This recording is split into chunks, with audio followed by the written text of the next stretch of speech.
Haleluya, wana wa Mungu. Unaweza ukaendelea kuchapa makofi polepole, tumsifu Bwana. Haleluya. Sikia. Lipo lango moja wazi, ni lango la mbinguni, na wote waingiao watapata nafasi. Sema lipo lango moja wazi, ni lango la mbinguni, na wote waingiao watapata nafasi. Sema liko lango moja wazi, ni lango la mbinguni,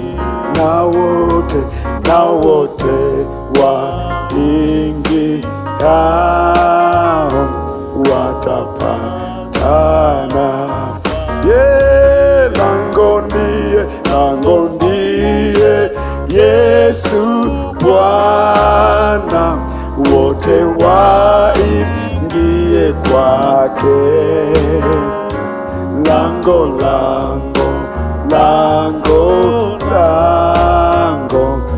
mbinguni li wazi. Lango ndiye Yesu Bwana, wote waingie kwake. Lango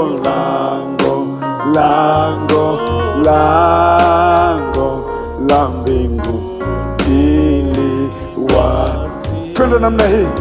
Twende namna hii. Ayayayayayayayayaya. Liko lango moja tu katika ufalme wa mbinguni.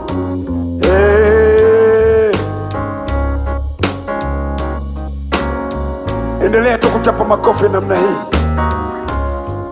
Tunakwenda kujua hili lango ni nani. Yesu ndiye lango hii, hata sasa ni wazi kwa wakubwa na wadogo, tajiri na maskini. Yesu ndiye lango hili, hata sasa ni wazi kwa wakubwa na wadogo, tajiri na maskini. Lango ndiye Yesu Bwana, wote waingie kwake. Lango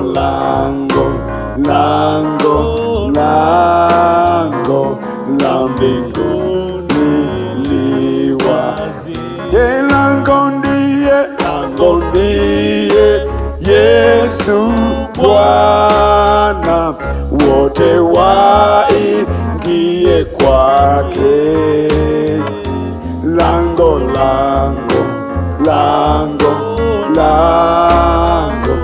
la mbinguni li wazi. Inawezekana umedharaulika katika familia yenu. Kuna watu wanapewa heshima, wewe upewi. Kimbilia kwa Yesu, maana liko lango la neema ambalo liko wazi. Lango ni kuishi maisha matakatifu, kumjua Yesu.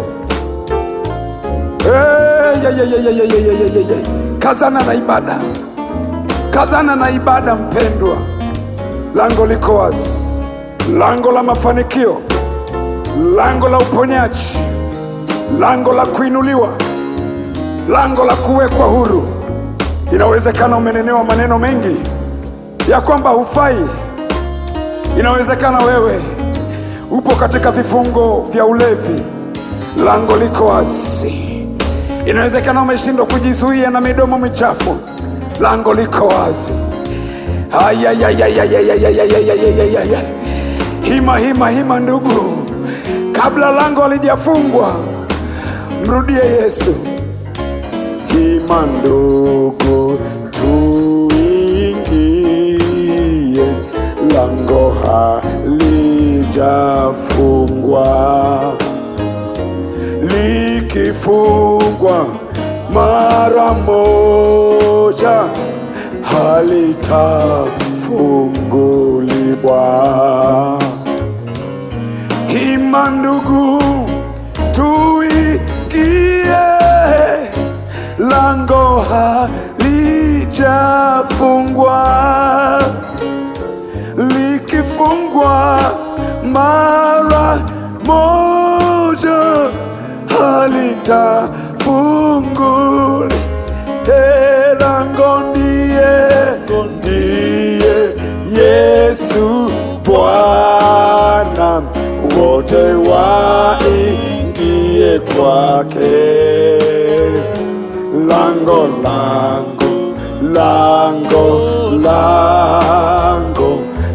mbinguni li wazi. Lango ndiye Yesu Bwana, wote waingie kwake. Lango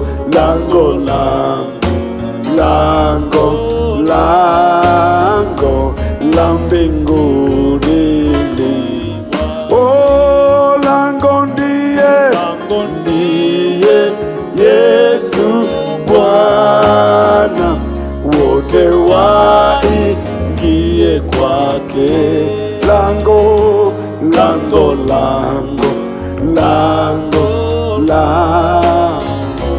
la mbinguni.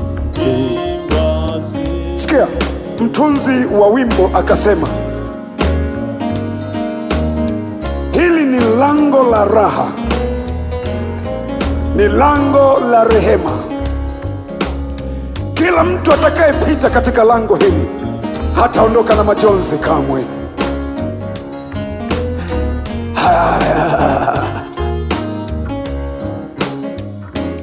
Narudia, hili lango ni la raha, tena ni lango la rehema. Iko toba katika lango hili. Kila mtu atakayepita katika lango hili hataondoka na majonzi. Njoo kwa Yesu. O, lango ndiye Yesu Bwana, wote waingie kwake. Lango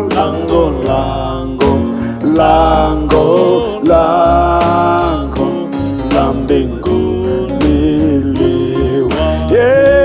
Lango ndiye Yesu Bwana, wote waingie kwake. Lango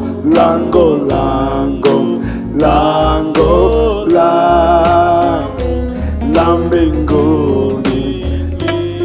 Paza sauti, sema lango ndiye Yesu. Lango ndiye Yesu Bwana, wote waingie kwake. Lango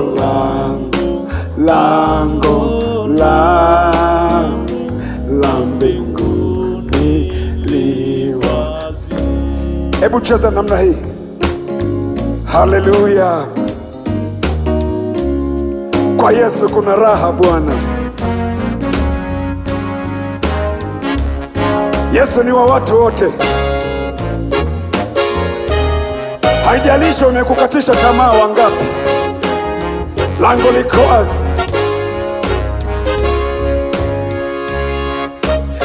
Yesu ni wa ajabu sana. Hatukustahili mbele zake. Tumepata kwa neema uhai tulio nao. Tulikuwa jeuri, tulikuwa vibaka, tulikuwa wajinga, tulikuwa wenye viburi, tulikuwa hatufai machoni pa Bwana, lakini kupitia lango Yesu ametupokea, katuweka huru, amesafisha maovu yetu. Lango ndiye Yesu Bwana, wote waingie kwake. Lango, lango, lango la mbinguni lango ndiye Yesu Bwana, wote waingie kwake. Lango, lango, lango, lango, lango la mbinguni li wazi. Sikiliza nikwambie, sikiliza nikwambie, hayupo mwingine wa kuweza kukutetea isipokuwa ni Yesu. Alafu kuokoka ni lazima, maana usipookoka huwezi kufikia ufalme wa mbinguni. Kwa hiyo fungua moyo wako katika ibada ya leo. Fungua moyo wako katika ibada hii, Yesu apate kukuhudumia sawa sawa na uhitaji wako. Vile vilivyoshindikana kwa akili yako vikawezekana katika ibada hii, vikawezekane katika jina la Yesu. Fungua moyo wako, fungua moyo wako. Ruhusu, ruhusu, ruhusu kuguswa na Yesu.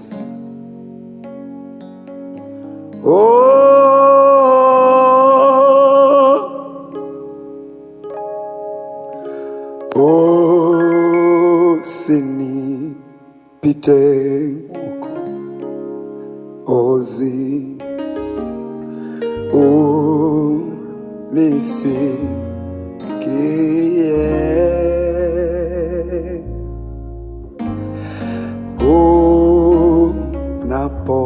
unapozuru wengine,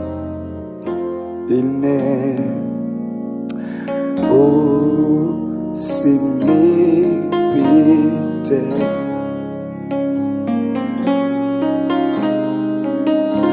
Tunatamani tuingie kwenye lango la Yesu, maana hata sasa ni wazi,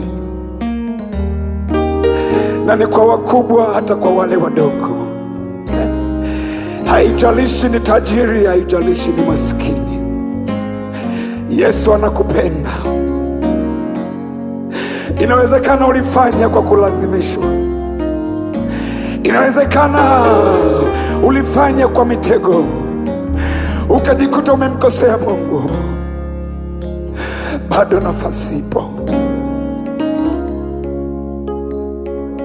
Hata sasa lango liko wazi. Ni aibu sana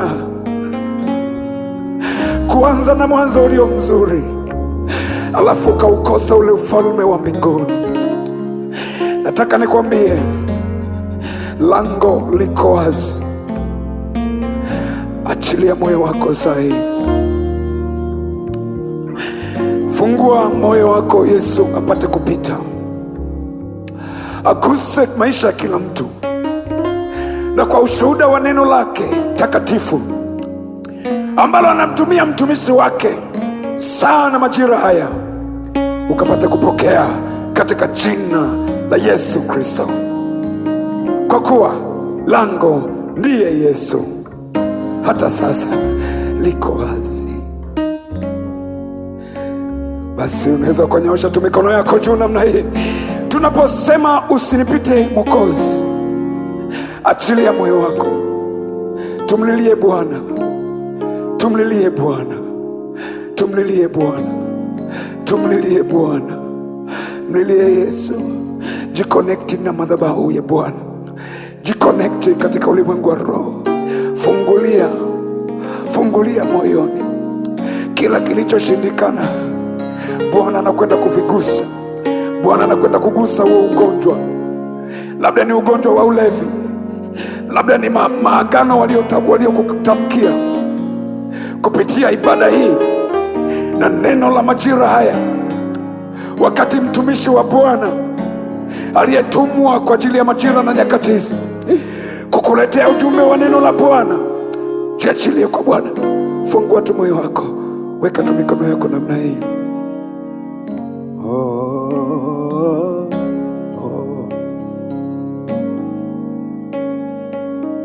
Tunatamani Yesu usitupite. Tunatamani Yesu usitupite katika kusanyiko hili.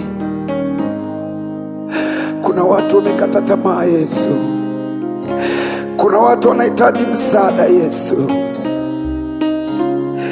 Msaada upo kwako Yesu. Ni sana majira ambayo tunahitaji Bwana tukuone, maana tunahitaji tukuone kwa macho. Tunahitaji tukuone Yesu wetu kwa namna ambayo Bwana unakwenda kugusa mahitaji ya kila mmoja mmoja, maana ndiwe unaitujua.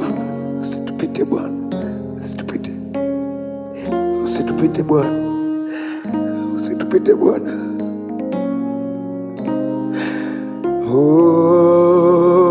Napo zuru wengine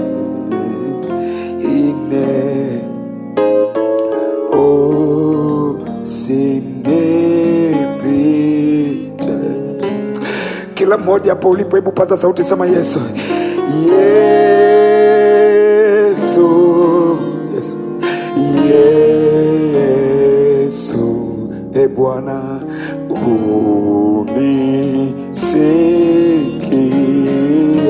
unisikie unapozuru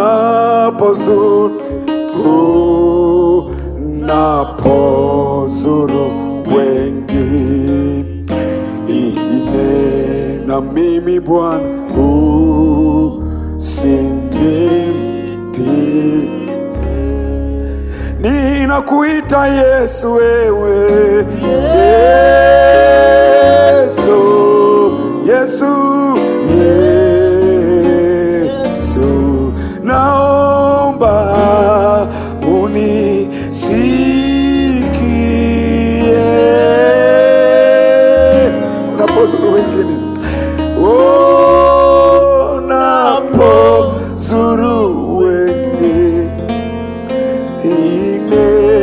Naomba Bwana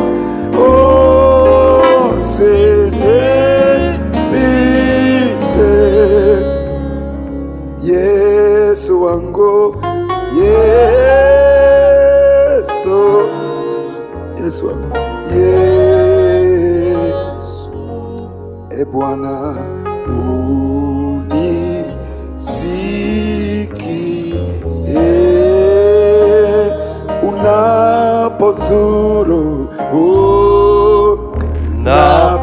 unapozuru wengine. Naomba usinipite. Ita Yesu, Yesu, Yesu, Yesu. Naomba unisikie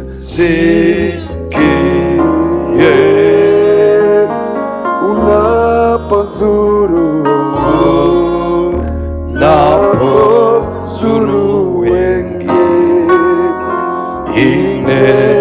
Naomba usinipite. Nyosha mkono wako kwa Bwana namna hii katikati ya majira haya yaliyobeba baraka zako kwa ajili ya somo hili, tena katika siku hii nyingine ambayo Bwana ametupatia tangu tulipoachana. Hebu inyoshe mikono yako juu kwa Bwana.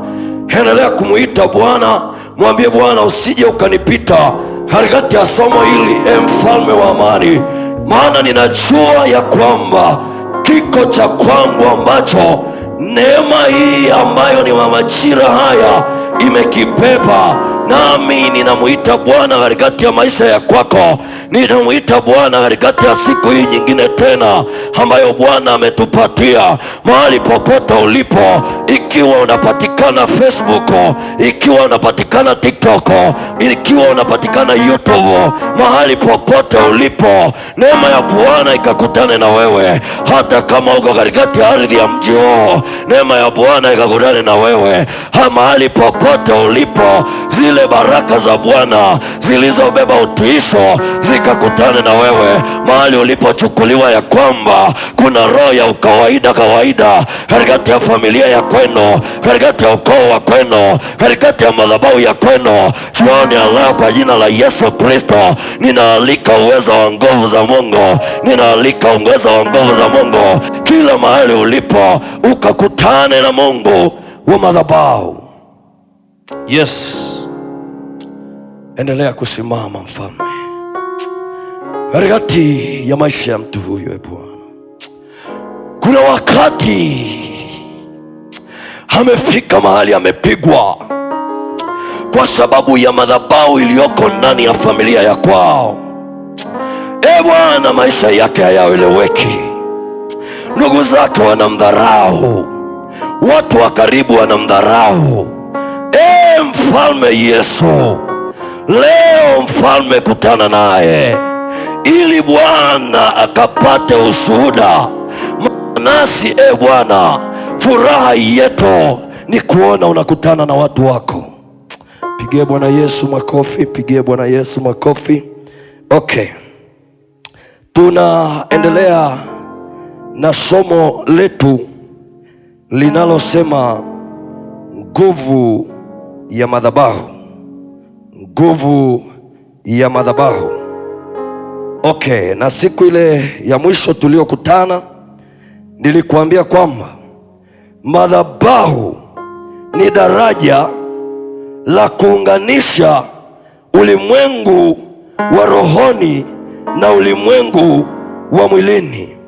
Kwa hiyo madhabahu inatuunganisha sisi katika ulimwengu wa mwilini na Mungu ambaye yuko katikati ya ulimwengu wa rohoni. Kwa hiyo kila mmoja anayejua thamani ya madhabahu anayoitumikia, maana yake ni kwamba huyo mtu katikati ya ulimwengu wa kiroho, kuna namna anakutana na Mungu katikati ya madhabahu anayoitumikia. Kwa hiyo nimekuambia ni daraja.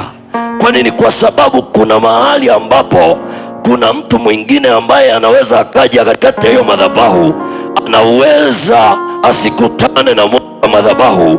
Kwa nini? Kwa sababu ndani ya hilo daraja ambalo liko mbele ya huyo mtu, sikiliza, ambalo liko mbele ya huyo mtu, hilo daraja ni lazima ajue siri ya madhabahu, ajue Mungu wa madhabahu, ajue vinavyopatikana madhabahuni. Kwa nini? Kila aliyekutana na Mungu, maana yake ni kwamba alikutana na Mungu wa madhabahu. Okay, siku ile ya mwisho nikakwambia madhabahu ni swala la kiroho ambalo Mungu analitumia kwa ajili ya kukutana na watu wake. Lakini nikakwambia pia hata ufalme wa giza una uwezo wa kuitumia madhabahu ya giza ikakutana na watu wake ambao wako gizani. Sikiliza, Mungu tuliye naye anahitaji kutuona tukiwa chini ya madhabahu yake, tukimnyenyekea yeye. Hata kama kuna hali fulani inayoonekana, maana yake kwa nguvu za Mungu, basi hiyo hali inaondoka. Nikawaambia habari ya kisa cha Elisha pamoja na Gehazi, wakati Naamani alipokuja katikati ya eneo la Elisha. Maandiko yananiambia ya kwamba Naamani alichokileta kuwa ameleta sadaka, lakini sadaka aliyokuwa ameileta, andiko ananiambia ya kwamba kwa majira yale Mungu alikataa mtumishi wake Elisha aweze kuichukua ile sadaka. Kwa hiyo kitu alichokifanya Gehazi ni kwenda kwa Naamani wakati alipoondoka, ili aweze kupokea ile sadaka iliyoletwa kwa mtumishi wa Bwana Elisha. Maandiko yananiambia ya kwamba wakati Gehazi alipokuja, Elisha akamwambia, roho yangu, moyo wangu ulienda pamoja nawe. Maana yake ni kwamba kila mtu ambaye anajua namna ya kusimama kwenye madhabahu katika ulimwengu wa kiroho, kuna vitu anaweza kuvipokea au anaweza kuvionyesha hata kama hayupo kwenye eneo husika. Kwa nini? Kwa sababu Roho Mtakatifu ndiye ambaye anamtumia huyo mtumishi kwa ajili ya kumpeleka katikati ya mahali ambapo kwa lugha ya kawaida, kwa namna ya kawaida huwezi kufika hivi hivi, ni mpaka uwe rohoni. Okay, nikakwambia kwamba kipindi kinachofuata tutajifunza juu ya aina za madhabahu. Tutajifunza juu ya aina za madhabahu. Kwa hiyo natamani ukae na daftari lako ili uweze kujifunza kitu kwenye aina za madhabahu. Kwa nini? Kwa sababu kuna mtu ambaye atatoka mahali fulani na ataelekea mahali fulani. Kwa nini? Kwa sababu ya kujua siri iliyoko ndani ya madhabahu na Mungu wa madhabahu. Kwa nini? Kwa sababu kila aliyeijua siri ya madhabahu alijua namna ya kulitikisa, alijua namna ya kuitikisa, alijua namna ya kuwatikisa walioko ndani ya ulimwengu wa giza. Okay, andika. Kuna aina ya kwanza ni madhabahu ya ukoo. Madhabahu ya ukoo au familia. Madhabahu ya ukoo au familia. Neno la Bwana litakalotusaidia linatoka katika kile kitabu cha Waamuzi sura ya 6 ule mstari wa 25. Neno la Bwana litakalotusaidia linatoka katika kitabu cha Waamuzi sura ile ya 6, mstari ni ule wa 25 na ule wa 26. Biblia nasema, ikawa usiku huo Bwana akamwambia, mtwae ng'ombe wa baba yako, yaani ng'ombe wa pili wa miaka 7, ukaiangushe madhabahu ya Baali aliyo nayo baba yako, ukaikate Ashera iliyo karibu nayo,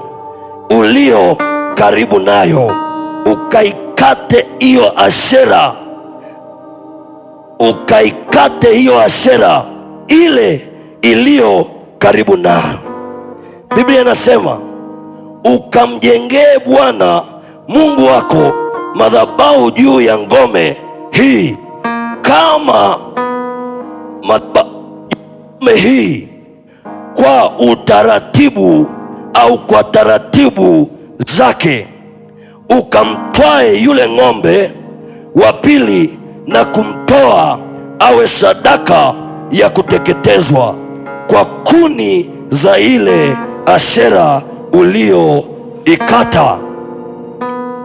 Sikiliza, huyu Gideoni tunayemsikia alishaitwa tayari kwa ajili ya kumtumikia Mungu. Sikiliza lugha anayoambiwa. Anaambiwa kwamba kuna madhabahu ambayo baba yako anaitumikia, na hiyo madhabahu ni madhabahu ya Baali, na hauwezi kufika mahali popote kama hiyo madhabahu ya Baali haitaondoka. Sikiliza, siku zote, mahali popote ambapo kuzimu ipo, Mungu hawezi kukaa ndani ya hiyo kuzimu. Kwa hiyo hata kama utakuwa mwaminifu wa namna gani, lakini kama umeishikilia kuzimu, maana yake ni kwamba Mungu ataketi pamoja na wewe. Kwa hiyo Mungu alipotamani kuendelea kufanya ibada ya thamani na mtumishi wake Gideoni, alimwelekeza juu ya madhabahu ambayo baba yake alikuwa akitumikia. Sikiliza nakwambia, Mungu wa baba yako ni Mungu wako. Naomba nirudie tena, Mungu wa baba yako ni Mungu wako. Hii nasema mimi nimeshaokoka, kwa hiyo sasa hiyo madhabahu ya baba yangu ni ya kwake yeye.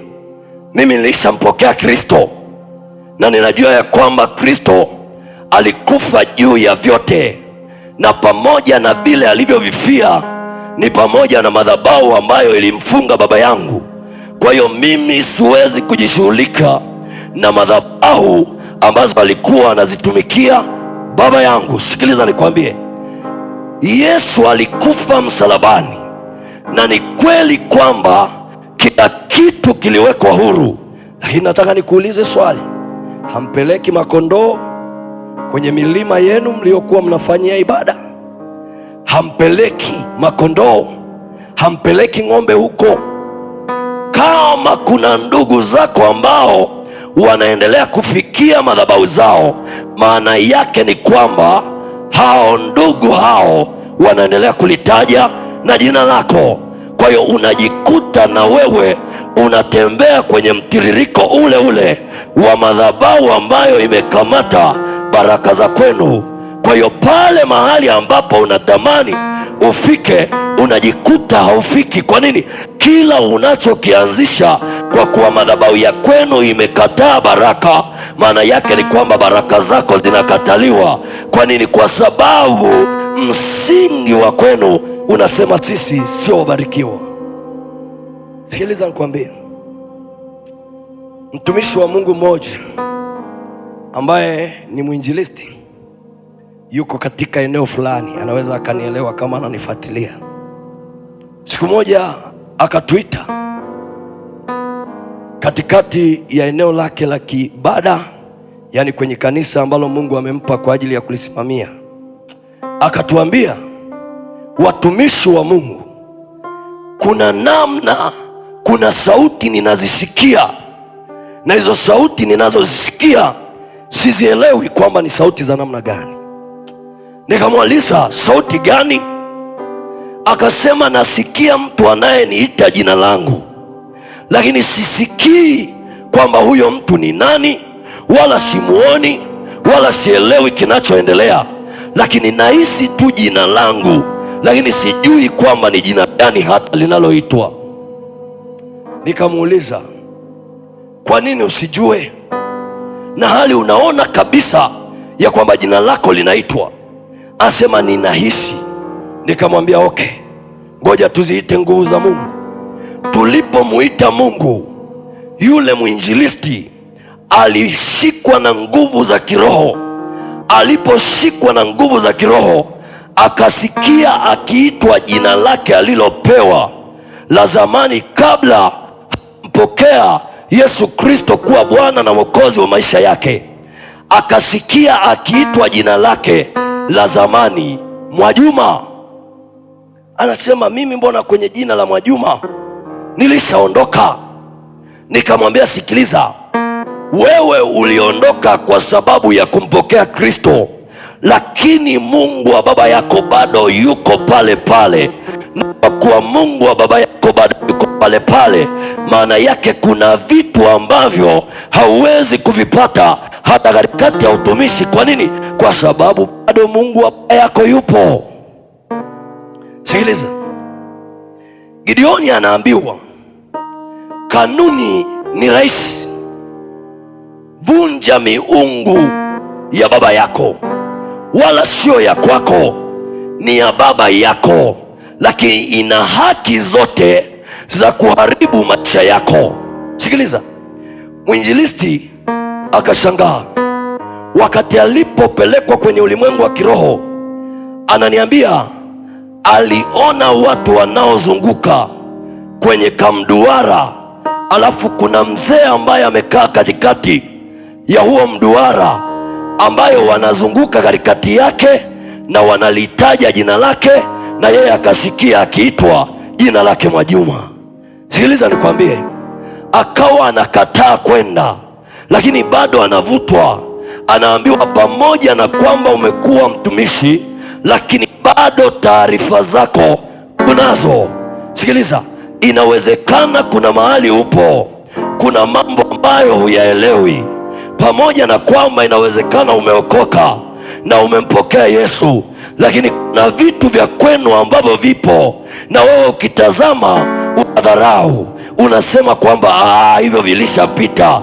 Sikiliza, kila majira yaliyoko katikati ya madhabahu yanadai haki ya mtu yanayotaka kumiliki huyo mtu. Kwa hiyo unaweza ushangae huduma yako haiendi, unaweza ushangae kuna namna vitu vyako haviendi. Kwa nini? Kwa sababu ndani ya kwenu kuna madhabahu ya kwenu. Biblia inaniambia katika kile kitabu cha Waamuzi sura ile ya 6 mstari wa 11, baada ya Mungu kumsemesha Gideoni, Biblia inaniambia ya kwamba Gideoni alikataa kwenda mahali ambapo Mungu alikuwa anataka kumtuma. Kwa nini? Kwa sababu akitazama familia yake aliiona kama duni. Kuna watu ambao yumkini wanalisikiliza, kuna mahali ambapo Mungu anataka wafike, lakini kwa sababu maisha yao katikati ya familia yao yako duni, hakuna mtu anayewasikiliza, hakuna mtu anayewapokea, hakuna mtu ambaye hata anatembea naye. Kwa nini? Kwa sababu akitazamwa katikati ya maisha yake watu wanaona umaskini wa familia yako. Sikiliza nikwambie, aliyekuwa maskini ni baba yako, lakini wewe ni wewe. Hebu simama katikati ya kiti cha Bwana na katikati ya madhabahu ya Bwana. Kwa nini? Kwa sababu ndani ya madhabahu ya Bwana kuna watu wanaobarikiwa pasipo kuangaliwa kwamba waliishi vipi. Kwa hiyo Gideoni huyu, kuna namna Mungu alitaka kumtofautisha, kwamba pamoja na kwamba familia yenu ni duni, lakini uduni wa kwanza ulianzia kwa baba yako. Sikiliza, tunawategemea sana waliotutangulia kututengenezea njia za sisi kukutana na Bwana. Kama waliokutangulia wanaabudu miungu mingine, sikiliza, si rahisi sana na wewe kumwabudu Mungu wa kweli. Kwa nini? Kwa sababu utaiendea miungu mingine. Kwa nini? Kwa sababu tayari ndipo mahali ambapo mkondo wenu wa kimadhabahu upo. Kwa hiyo unapita kwenye ile madhabahu ambayo wazazi wako walipita. Unakuta mtoto anaumwa, unampeleka huko kwa waganga. Kwa nini? Kwa sababu hata wewe ulishawahi kupelekwa kwa waganga. Kwa kuwa na wewe ulishawahi kupelekwa huko, na wewe unatembea kwenye huo mkondo. Ukirudi kanisani unamwambia Yesu, ninaomba unisamehe, lakini kukitokea na shida tena unapeleka. Na ukiangalia kitu unachokitamani kutoka kwa waganga ni kudanganywa, wala hamna kitu kingine.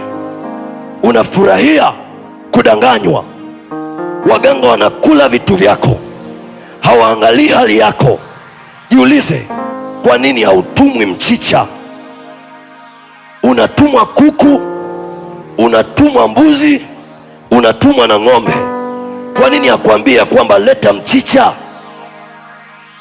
Anajua nini anachokifanya.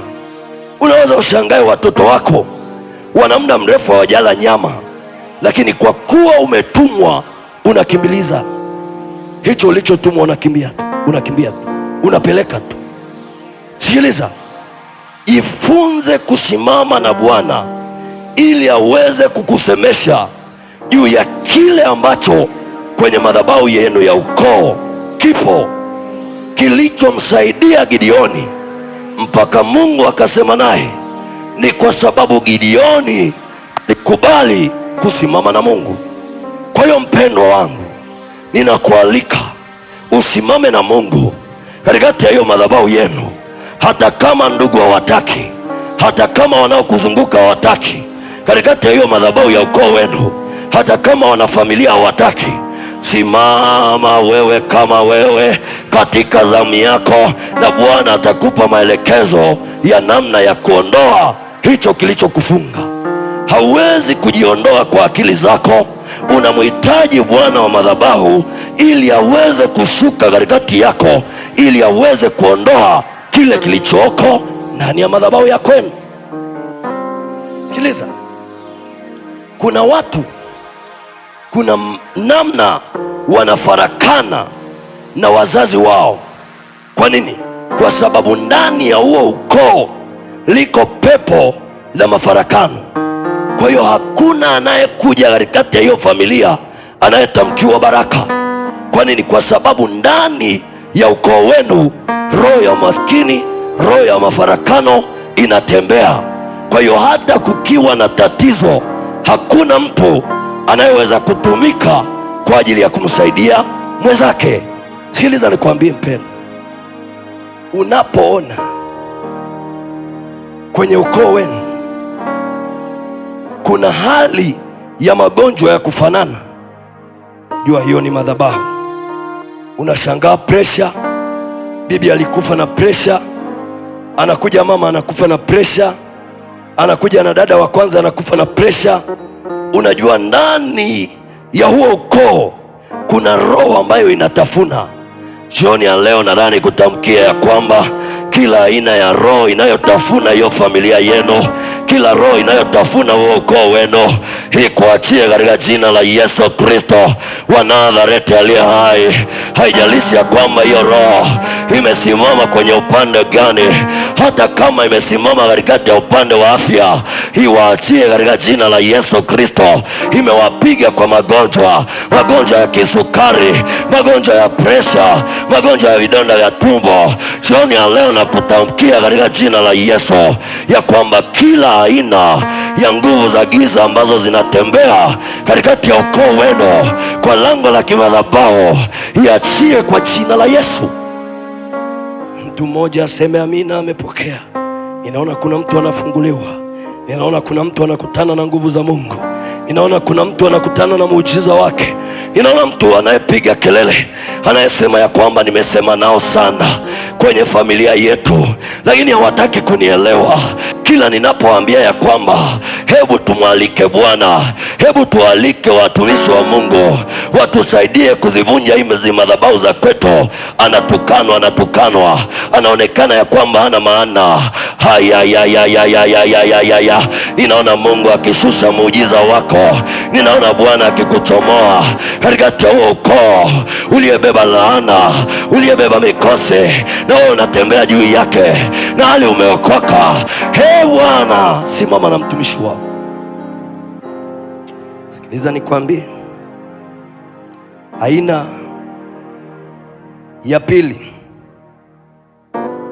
aina ya pili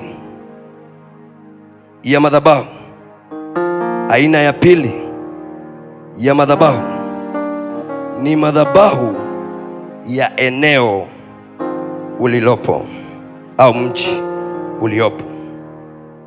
Kila eneo lina madhabahu yake. Kama kwenye hilo eneo kuna watu ambao yumkini eneo linatamka kitu fulani, ukaona kwamba wao kuna mahali wanatembea, jua wako ndani ya madhabahu fulani ambayo inawafanya wawe tofauti. Nilishawahi kwenda kwenye eneo moja, ukiangalia watu wanaokaa katikati ya huo mji, hata wakumuomba mwenzake chumvi haumuoni. Kwa nini? Kwa sababu maisha yao yote yamewekwa chini ya eneo, na eneo linasema hakuna mji mzuri utakaositirika katikati yangu. Eneo linasema ya kwamba hakuna nyumba nzuri itakayojengwa mahali hapa. Eneo linasema ya kwamba chema hakitazaliwa ndani yangu. Ukisoma Biblia yako Katika kile kitabu cha Matendo ya Mitume, nataka nikufundishe kitu kimoja hapa kitakachokusaidia ili uweze kusema na hilo eneo la kwenu.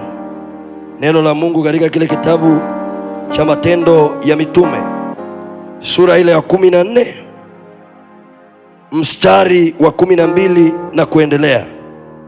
Neno la Bwana katika kile kitabu cha Matendo ya Mitume 14 mstari ule wa 12 na kuendelea.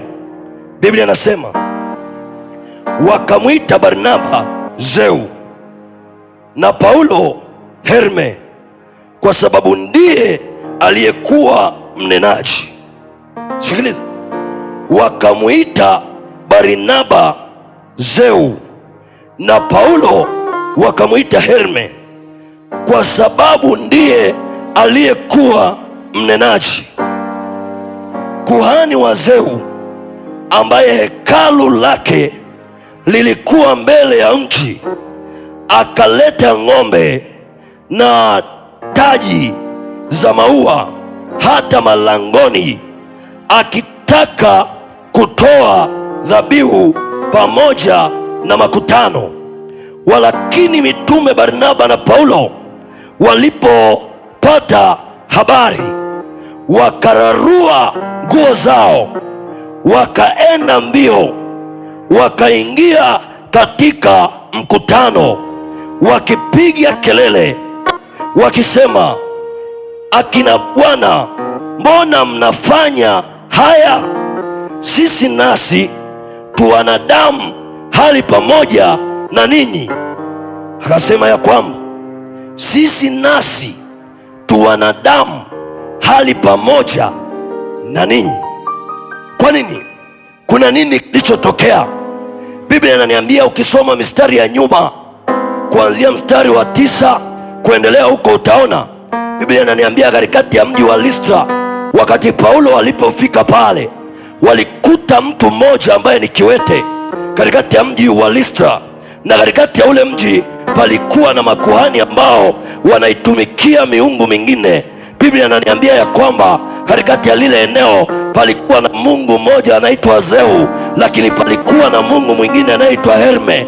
Hata walipokuwa mitume katikati ya ile ardhi, maandiko yananiambia ya kwamba walikutana na mtu mmoja ambaye alikuwa ni kiwete tangu tumboni mwa mama yao. Biblia inaniambia ya kwamba wakati Paulo alipokuwa akiendelea kupita na kufundisha katikati ya makutano, akamwona yule mtu ambaye alikuwa kiwete. Biblia inaniambia ya kwamba akamkazia macho. Alipomkazia macho, akatamka neno la uzima. Biblia inaniambia ya kwamba yule mtu akatoka katika hali yake. Sasa Wayahudi walipoona, wale watu walipoona, wakapiga kelele wakisema, miungu imetushukia. Kwa hiyo Mungu ambaye alikuwa anaabudiwa katikati ya lile eneo wa karibu alikuwa anaitwa Zeu. Biblia inaniambia kuhani wa Zeu akaenda kutafuta ng'ombe, akaenda kutafuta taji, akaja ili aweze kutoa sadaka katikati ya makutano. Biblia inaniambia ya kwamba Paulo walikuwa wameshatoka katikati ya lile eneo, wakasikia zile habari. Biblia inaniambia ya kwamba wakarejea tena. Waliporejea wakawakuta wale watu wakiwa wako katikati ya mikakati ya kutoa ile sadaka. Biblia inaniambia ya kwamba Paulo wakawatuliza. Walipowatuliza wale watu, kwa nini waliwatuliza? Kwa sababu wao walichokifikiri, walifikiri ni mungu wa Zeu na Herme aliyefanya. Mungu aliyekuwa anaaminika kwenye lile eneo ni mungu wa Zeu na mungu wa Herme. Walipoona Paulo ndiye mnenaji, kwa sababu miungu ya Zeu ilikuwa ndiyo iliyopewa, miungu ya Herme ilikuwa ndiyo iliyopewa mamlaka ya kunena katikati ya ulimwengu wa kuzimu, wakasema huyu ndiye Herme Paulo, maana alikuwa ni mnenaji. Sikiliza, eneo lile lilikuwa linatafunwa na madhabahu ya mji, na watu waliikubali, na watu waliipokea, na watu walitumikia miungu ya Zeu. Katikati ya eneo lenu ni miungu gani iliyopo ambayo watu wanaiendea unasikia kuna mtaalamu fulani yuko pale mbele pale, yule ni mganga wetu, tunajua ya kwamba nini anachokifanya, jina lake ni kubwa. Kwa hiyo watu wanamwendea yule mtu, wanashindwa kuelewa ya kwamba yuko mfalme mwenye jina kubwa kuliko mtu yoyote anayeonekana duniani. Paulo wakawatuliza wale watu, wakawaambia hapana, hapana, hapana. Na wewe katikati ya ardhi ya kwenu, katikati ya mji wa kwenu, hata kama watu kuna mahali wanakwenda, wewe sema hapana, sema tena hapana, sema tena hapana, sema tena hapana. Nitamuita Bwana mahali hapa, na Bwana ataonekana katikati ya ardhi yangu. Haijalishi ya kwamba Mungu aliyepo watu wanamwamini kwa kiasi gani. Mimi Bwana nitakuamini wewe peke yako, maana wewe ni zaidi ya Herme, wewe ni zaidi ya Zeo. Nitakuamini peke yako, wala imani yangu sitaihamisha kwako. Kwa nini? Kwa sababu ya Mungu anayeonekana mahali hapa. Mimi nitasimama na wewe Bwana. Hata kama watu wote wakimbie, mimi Bwana nitasimama na wewe. Hata kama watu wote wakukatae katikati ya ardhi ya kwetu, Bwana mimi nitasimama nawe. Inaona mtu mwingine anayesema ya kwamba hata kama wakatae, hata kama waende wapi, hata kama wanisitake, mimi katikati ya ile eneo nitasimama na Mungu wa kweli. Jifunze kusimama na Mungu wetu. Jifunze kusimama na Mungu wetu. Acha kusikiliza Mungu aliyeko katikati ya hilo eneo kwamba anasema nini. Sikiliza kwamba Mungu wetu anasema nini. Maana Mungu wetu ni zaidi ya yote. Mungu wetu ni zaidi ya yote. Anatawala kila mahali. Nakumbuka siku moja nikiwa kidato cha 4, nakumbuka nilifika katikati ya malango yetu.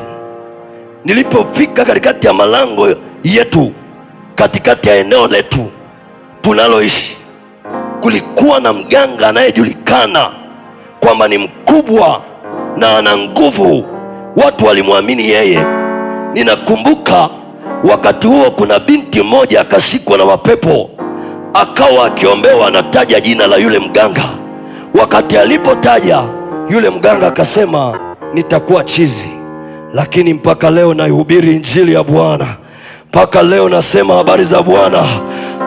Aliyetabiriwa ya kwamba ataokota makopo, ndiye anayelihubiri jina la Bwana, ndiye anayekutangazia baraka. Mpendwa wa Mungu, hata kama kuna maneno anayokutamkia kwa sababu wewe umekataa hiyo miungu ya ardhi ya kwenu, hiyo miungu ya eneo la kwenu, endelea kusimama na Bwana.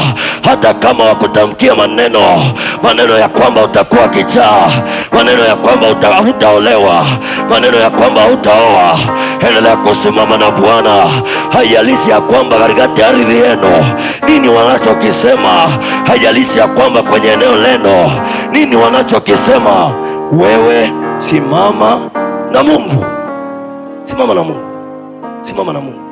Hata kama watu wa eneo lote wakutenge, simama na Bwana. Hata kama wasema huyu hatufai, simama na Bwana. Hata kama wanakunenea maneno mabaya, simama na Bwana. Hata kama wanasema hatutaona baraka zake kamwe huyu, simama na Bwana.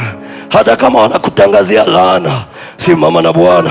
Hata kama wanakutabiria mauti katikati ya eneo lenu, simama na Bwana. Huyo Bwana atakuondoa katikati yao. Waliokukataa watakuheshimu katikati ya hiyo ardhi ya kwenu. Kuna matokeo ya Bwana yatakayokuja katikati ya ardhi ya kwenu. Watakapokutazama, watamwona Mungu wako. Inawezekana yule kiwete alidharaulika katikati ya ule mji, lakini saa ya Bwana ilipofika, Mungu wa yule kiwete akaonekana Bwana. Kwa hiyo na wewe saa yako, majira yako yatakapofika, watamwona Mungu wako. Watakapomwona Mungu wako, watalitangaza jina lako. Watasema ya kwamba hakika tumemwona Mungu wake, hakika tumemwona Mungu wake. Ninaona Mungu wako ikionekana tena. Inaona waliomdharau Mungu wako wakikuheshimu. Inaona waliolikataa jina lako wakilitangaza tena. Haya, pokea mtu wa Bwana. Kuna namna ambazo usipozifahamu katika hilo eneo unaloishi, hauwezi kwenda mahali. Kwa nini? Wakati mwingine unakuta kwenye eneo lako unaloishi, adui aliyekamata huo mji wanamkimbizia sadaka. Biblia inaniambia ya kwamba huyu Mungu wa Zeu, walipohisi ya kwamba ndiye aliyeshuka, kuhani wa Zeu alikamata ng'ombe. Alipomkamata ng'ombe, akawa anataka kumpeleka kwenye ile madhabahu. Alipokuwa anataka kumpeleka kwenye ile madhabahu, anaonyesha namna kuzimu inavyomheshimu Mungu wao. Wewe unamheshimu Mungu kama kuzimu? Watu wa kuzimu wanamheshimu Mungu kuliko wewe. Tazama, wanapoona matokeo, wanapochukua vitu vya thamani, lakini wewe unapotajiwa habari ya kufika mbele za Bwana, unanungunika, unaumia, unakunja sura. Kuna namna ambayo huelewi. Lakini walio upande wa kuzimu wanapozifikia baraka fulani, kuna namna wanatembea, wanasema sisi tunakuja na vitu vyetu, sisi tunaachilia sadaka zetu. Angalia ng'ombe na taji, nataka kumvalisha taji ili watu wa mji ule wamheshimu yule Mungu. Paulo akakataa, wakasema hapana. Na wewe kataa, sema hapana, sema tena hapana, sema tena katikati ya ardhi yenu hapana. Na katikati ya maeneo yetu, historia inaniambia ya kwamba kuna vitu havizaliwi. Kwa nini? Kwa sababu wazee waliopita kuna maneno walitamka na sadaka wakatoa katikati ya hiyo ardhi. Watu wanahangaika, mbona barabara hazitengenezwi? Mbona hatuoni matunda yanayoletwa na serikali yetu? Kila siku tunaahidiwa, kila siku tunadanganywa. Kumbe wazee waliopita kuna maneno walioyatamka wakatoa na sadaka. Mimi nakumbuka nilishawahi kuhadisiwa juu ya eneo letu katikati ya barabara yetu.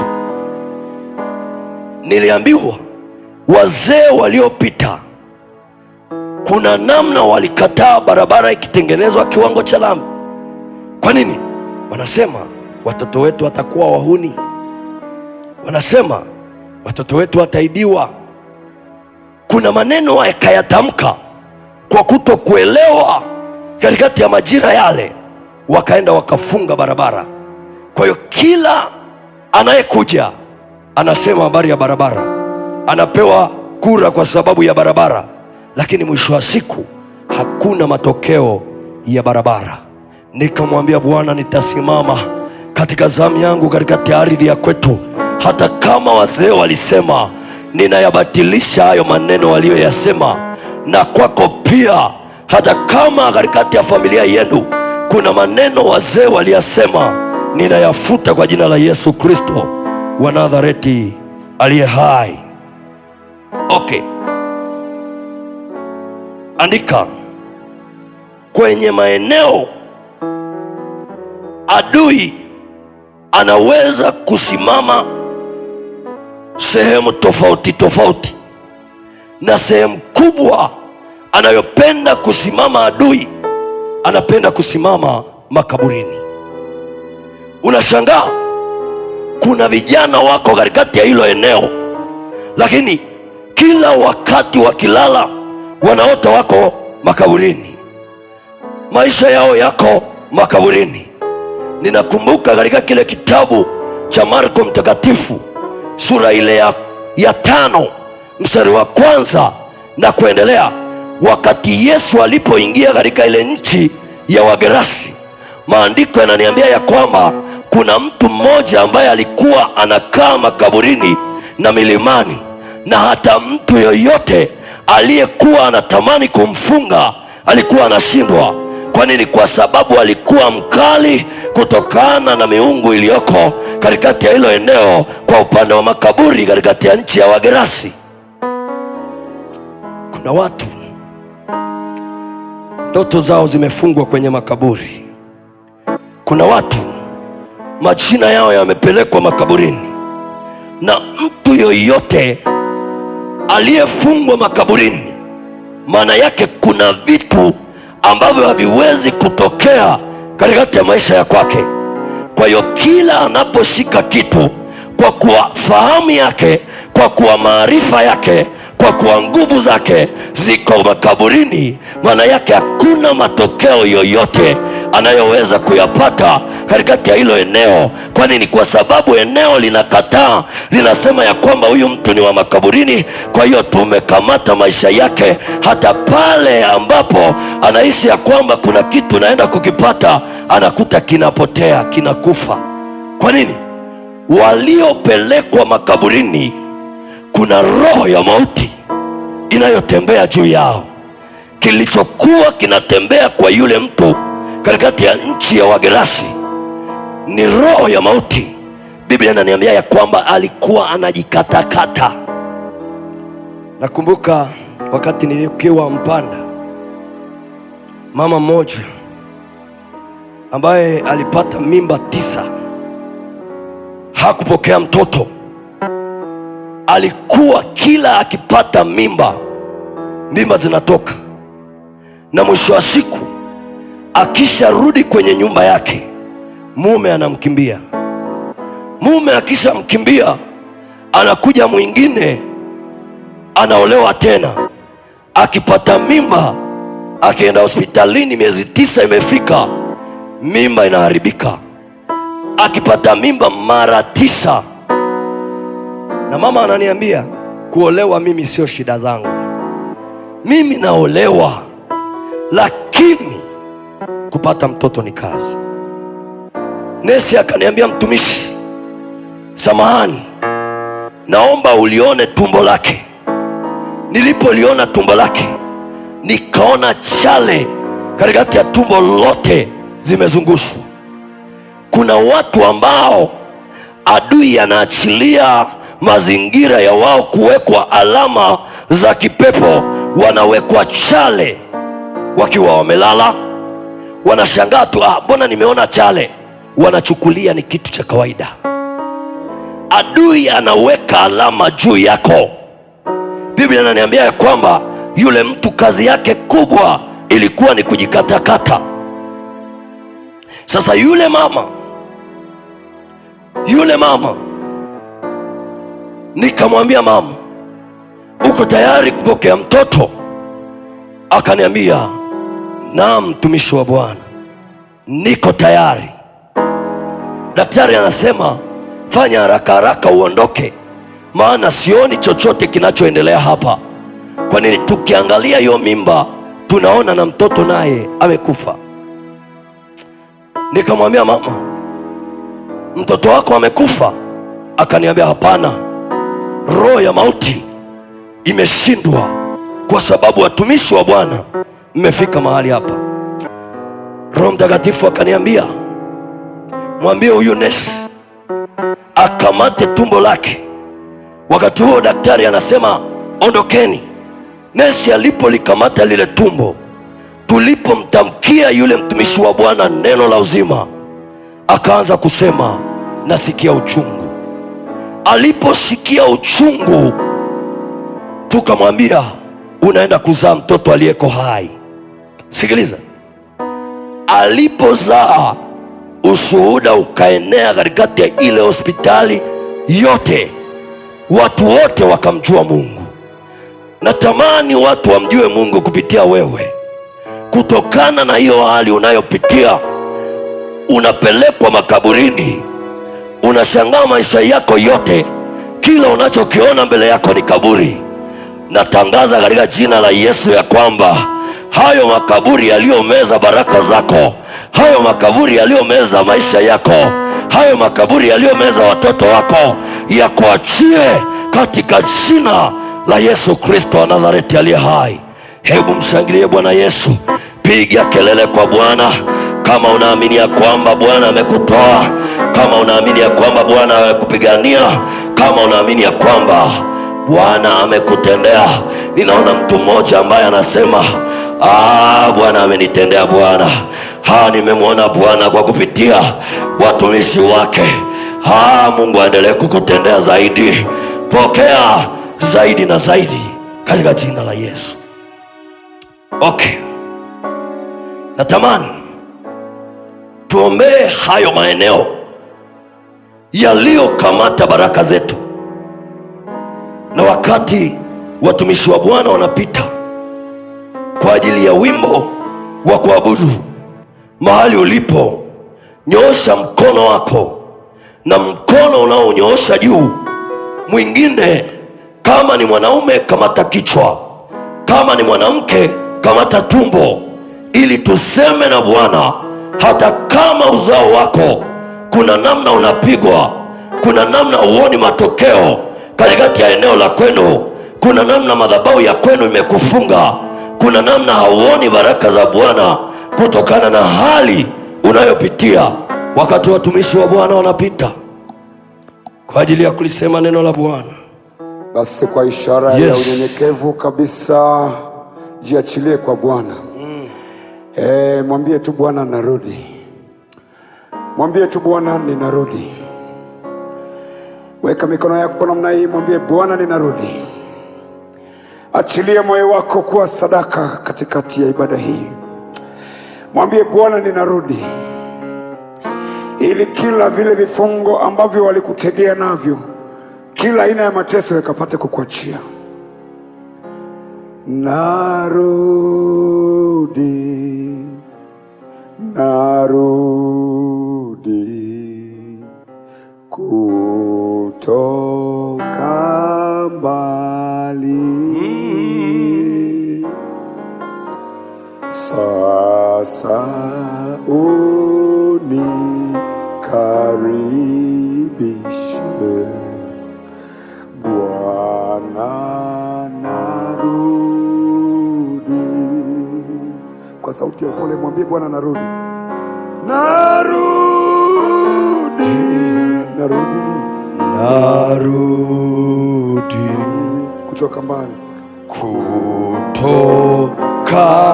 mbali, sasa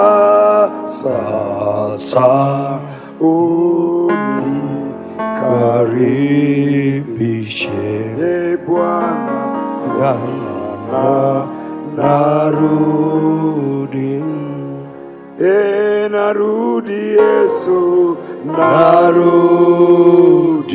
Endelea tu kusema narudi, narudi kutoka mbali, kutoka mbali, sasa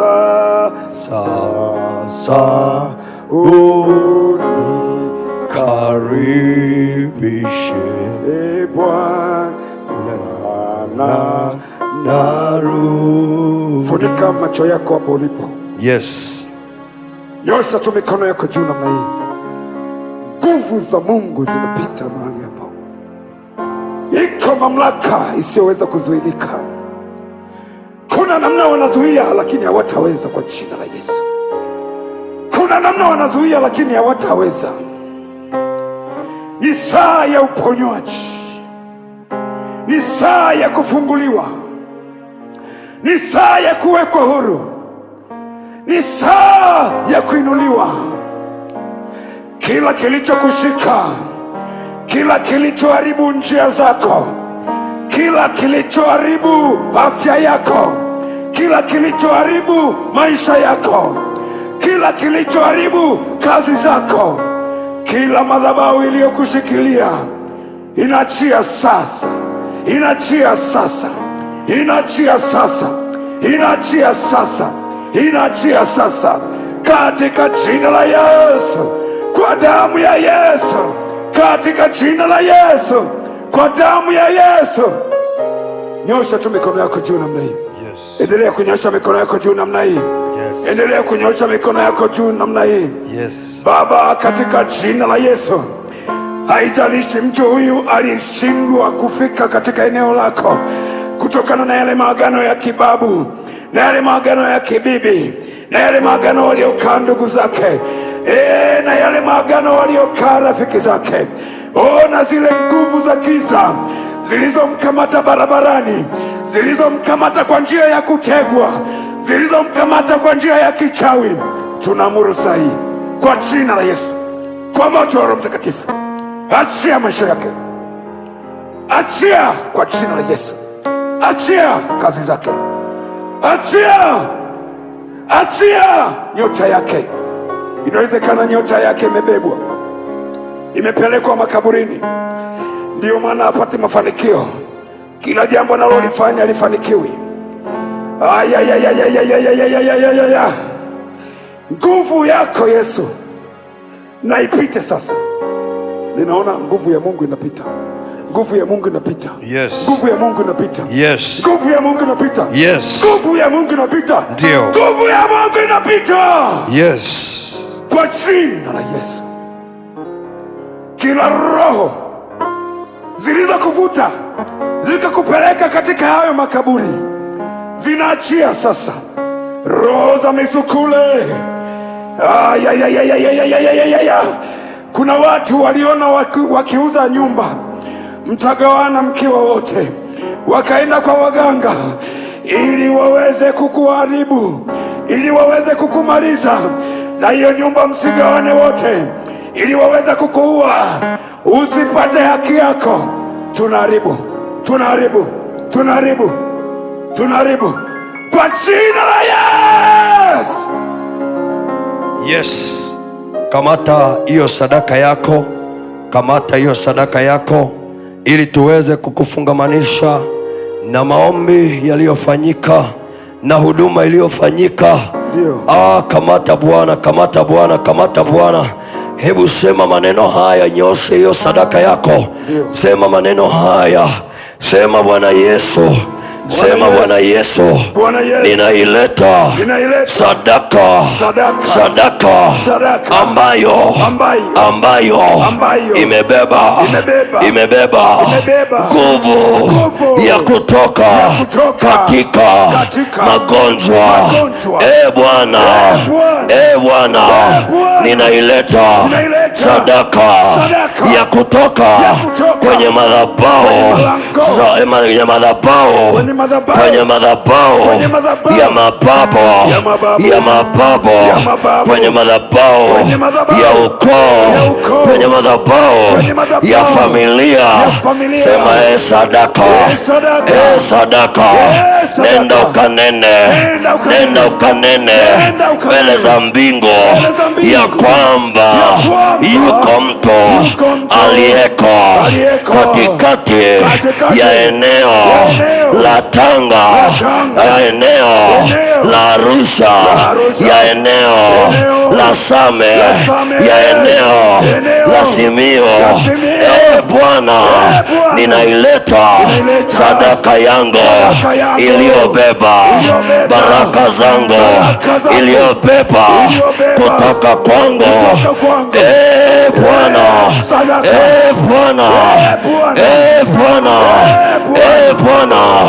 hii ni sadaka, hii ni sadaka inayoleta ushindi katikati ya vita ya eneo juu ya madhabahu. Bwana, sadaka yangu ikaje na majibu ya kupona magonjwa. Bwana, uwete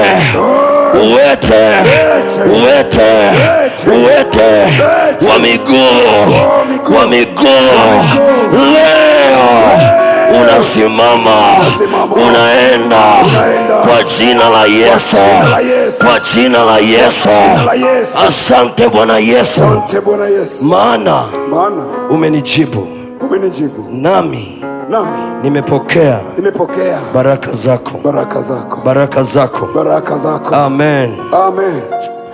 Bwana, Tazama mjoli wako, tazama hawezi kabisa, hana mahali pa kukimbilia majira haya. Bwana nakutamani wewe, na ndio maana akaileta sadaka yake mbele zako.